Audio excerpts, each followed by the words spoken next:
Luis Neri hindi talaga nakuha ang timbang mga boss dahil sobra-sobra ang kanyang timbang. Tumimbang po si Luis Neri ng 57.7 kilogram. Katumbas po yan ng 127.21 pounds. Lagpas sa contract weight limit na 124 pounds limit.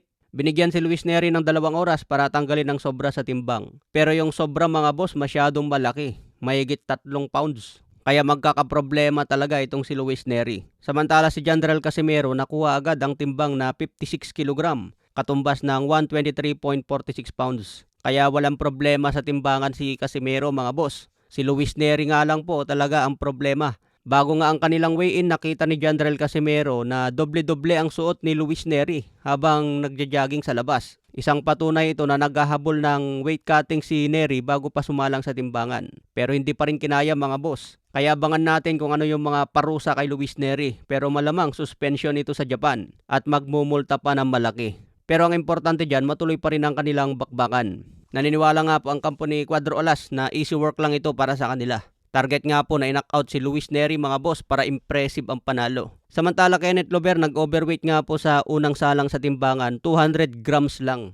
Napakalit lang po yung 200 grams mga boss. Parang magtatanggal ka lang ng brief, gupitan ang bulbul o buhok. Tanggal na yung 200 grams na timbang. Kaya pagdating sa pangalawang salang, nakuha pa rin ni Kenneth Lover ang 118 pounds. Si Michael Angeletti naman pasok din sa timbangan mga boss kaya walang problema sa dalawa.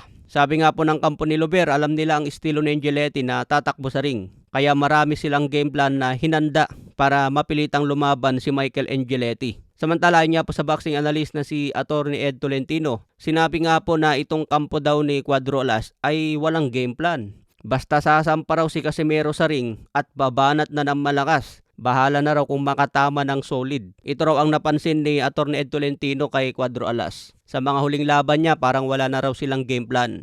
Basta pumasok sa ring at itutumba ang kalaban kung makatama ng solid. Ninyo, kasi parang wala nang fight plan. Ano, parang papasok na lang doon, wala eh. Walang fight plan, kahit leche plan, wala eh.